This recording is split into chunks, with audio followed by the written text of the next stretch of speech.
We are hours away from Air Force One touching down right here in Kansas City. Jessica Reyes is live at the airport. And Jess, are those road closures already happening?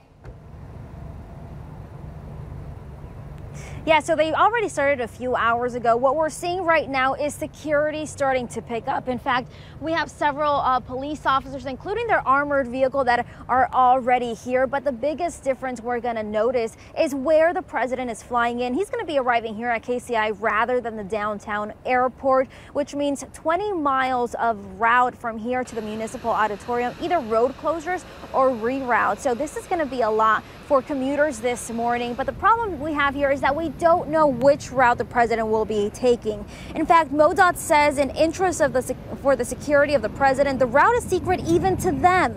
What we do know is the Secret Service will create rolling roadblocks to keep traffic away from the president at all time. Now, some street closures already in place and will be until 2 o'clock, which is when the president leaves. Right now, an option to get downtown from the airport is either taking the Bond Bridge or the Buck O'Neill Bridge. The vice president actually drove southbound over the northbound lanes of the Buck O'Neill Bridge during his visit last week. So all in all, what we can tell you is that if your commute involves being around KCI or headed south toward the city downtown, you're going to want to go ahead and give yourself plenty of time for your morning commutes. Reporting live from the airport, Jessica Reyes, KCTV 5 News.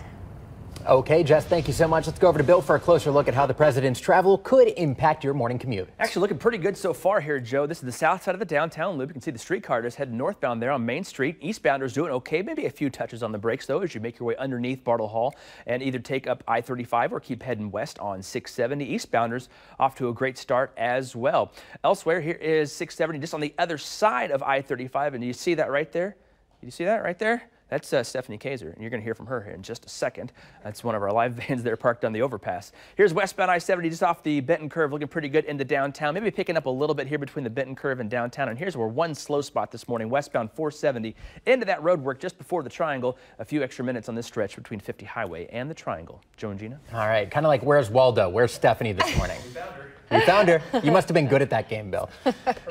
Now, once President Trump arrives at KCI, he's going to head downtown. Here's a live look over the metro where he's expected to arrive just a few hours from now. And Stephanie Kaiser, as we mentioned, is right outside downtown where hundreds are going to gather to listen to him speak. Steph, we know you've been looking over what he could talk about. Do we know how this could impact people's commute as he prepares to give his speech?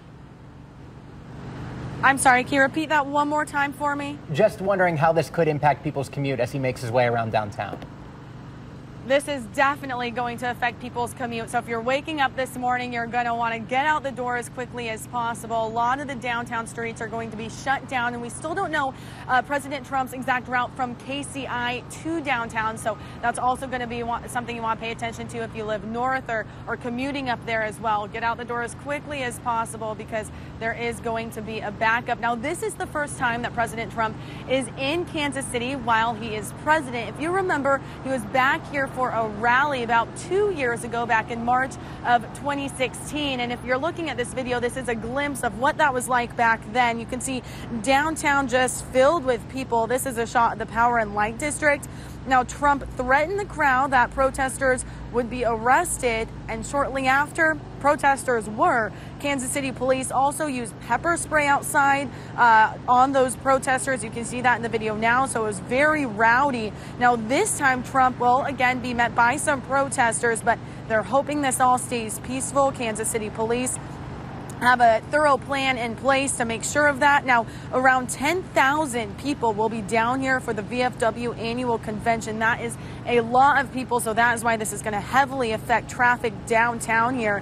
And it will also bring in people to eat and play. So some businesses are offering deals. I'm excited about this, but other places are saying this kind of hurts them because people can't get to their business with those road closures, and not a whole lot of details were released at a good time because everything needs to be secure because of Trump's security detail coming in. Now, we do know President Trump will be talking a lot about the VA. We can expect to hear from him about his plans to expand health care access to veterans today. And President Trump's first tweet of the day was about trade, foreign trade specifically. So we can expect to most likely hear a little bit more insight about what that tweet means as he addresses the crowd in just a few hours. We're live in downtown Kansas City. Stephanie Kaiser, KCTV 5 News. Yeah, certainly a lot to think of ahead of this visit. Thank you, Steph.